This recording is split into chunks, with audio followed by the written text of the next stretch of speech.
Hello people, hope you all are doing well. आज हम लोग ज्यूरिस्प्रूडेंस में सोर्सेज ऑफ लॉ के बारे में बात करेंगे।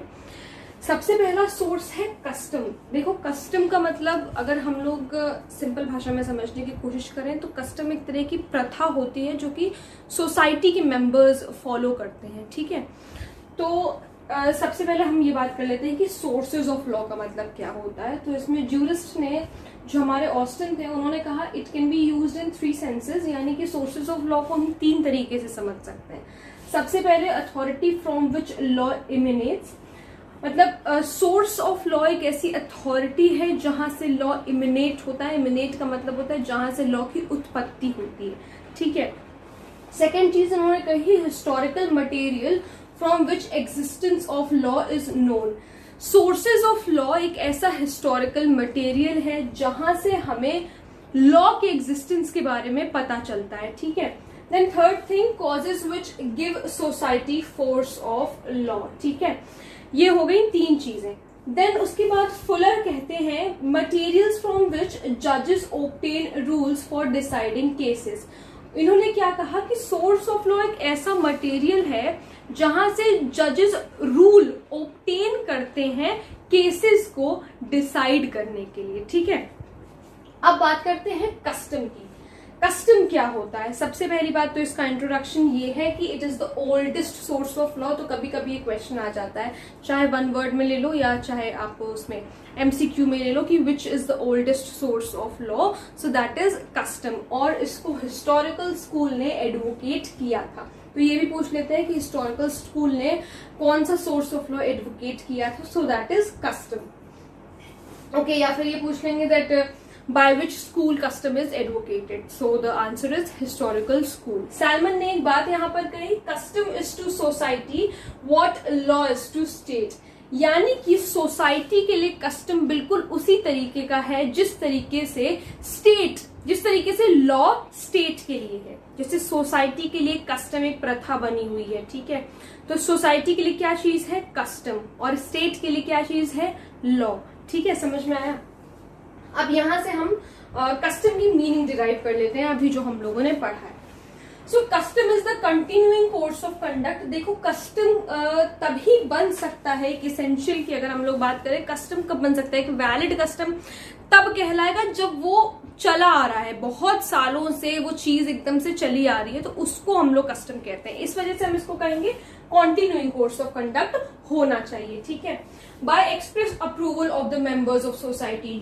जहां पर जो भी कुछ कस्टम जो फॉलो किया जा रहा है, जो भी फॉलो हो रहा है, वो एक्सप्रेस अप्रूवल पे होना चाहिए। यानी कि सोसाइटी के मेंबर्स का अप्रूवल होना बहुत ज्यादा जरूरी है। अगर सोसाइटी के किसी एक मेंबर का सिर्फ अप्रूवल है और बाकी किसी मेंबर का अप्रूवल नहीं है, तो वो एक वैलिड कस्टम नहीं होगा। Then third thing, fixes the norm of conduct of members of society.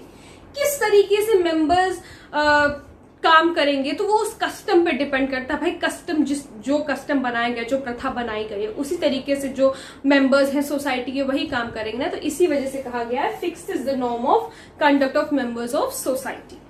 Salmon और हॉलैंड ने भी कुछ डेफिनेशन दी थी कस्टम की। कहा था कि सैलमन ने सबसे पहले कहा custom are those principles that are acknowledged and approved not by the power of state but by public opinion of society at large.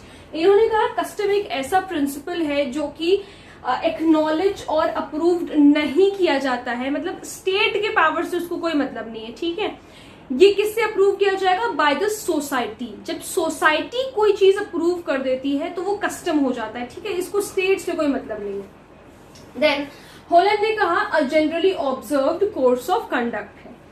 Okay, then kinds of custom 2 तरीके के हैं, non obligatory and obligatory. Non obligatory का मतलब है जो कि non binding होते हैं, जो कि अगर कोई व्यक्ति फॉलो नहीं करता है तो कोर्ट भी उसमें इंटरफेयर नहीं करती है, मतलब उनकी मर्जी होती है। अगर वो फॉलो करना चाहे तो वो फॉलो करे, ना करना चाहे ना करे। ऑब्लिगेटरी का मतलब होता है जो कि बाइंडिंग होती है, इसमें कोर्ट इंटरफेयर करती है। अगर कोई व्यक्ति ये कस्टम फॉलो नहीं करेगा तो उसको सजा मिल सकती है। ओके, सो नॉन ऑब्लिगेटरी में जैसा कि लिखा हुआ है कि court doesn't recognize them if not followed, court won't interfere.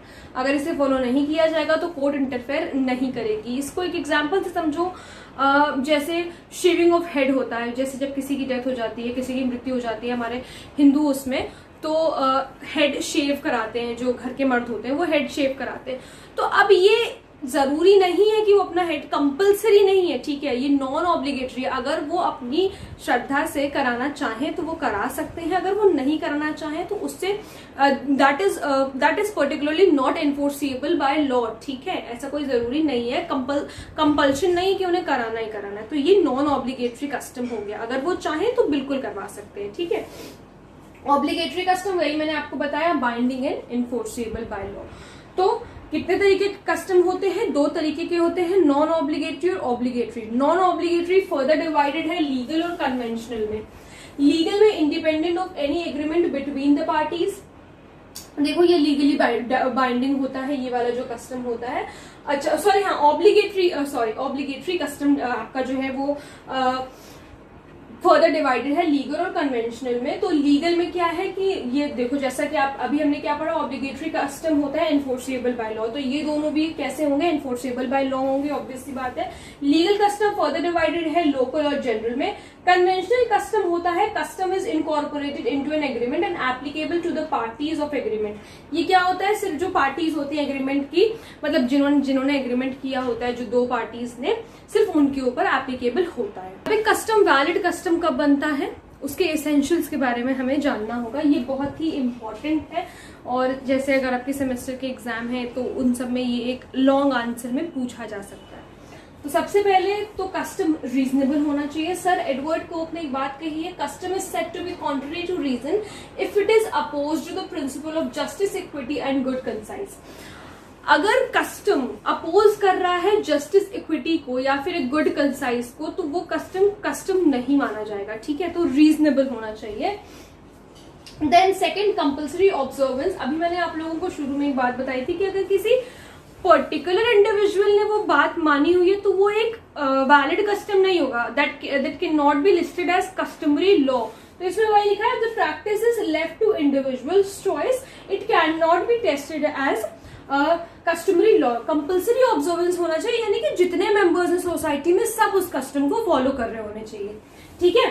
Third point है continuity must be followed from a long period of time. ये भी मैंने आप लोगों को बताया कि कॉन्टिन्यूटी होनी चाहिए, काफी साल टाइम पहले से ये जो भी कस्टम है वो फॉलो होता आ रहा होना चाहिए, ठीक है। देन फोर्थ पॉइंट है consistency, it cannot be in conflict with the statute और जुडिशियल डिसीजन। कस्टम जो कुछ भी फॉलो हो रहा है वो कॉन्फ्लिक्ट में नहीं होना चाहिए, जो भी स्टैट्यूट है, जो भी कुछ जुडिशियल डिसीजन है उसके कॉन्फ्लिक्ट में नहीं होना चाहिए, नहीं तो वो एक वैलिड कस्टम नहीं होगा। देन सर्टेनिटी होनी चाहिए, it should be observed continuously उसको फॉलो किया जा रहा होना चाहिए और अनइंटरप्टेड होना चाहिए, ठीक है। तो ये हमारे एसेंशियल्स थे वैलिड कस्टम के। हम लोगों ने इंट्रोडक्शन देखा, मीनिंग देखी, काइंड्स ऑफ कस्टम देखा, और हम लोगों ने देखा एसेंशियल्स ऑफ वैलिड कस्टम। तो यहाँ पर हमारा पहला सोर्स ऑफ लॉ खत्म होता है। इसके आने वाले वीडियो में ज्यूरिस्प्रूडेंस की हम लोग बाकी के सोर्सेज ऑफ लॉ के बारे में बात करेंगे, और जो स्कूल्स ज्यूरिस्प्रूडेंस के बचे हुए हैं हम लोग उसे भी पढ़ेंगे। अगर कोई प्रॉब्लम है तो please let me know in the comment section, और अगर आप लोग किसी टॉपिक पे वीडियो देखना चाहते हैं तो वो भी प्लीज मुझे जरूर बताइएगा। Thank you so much.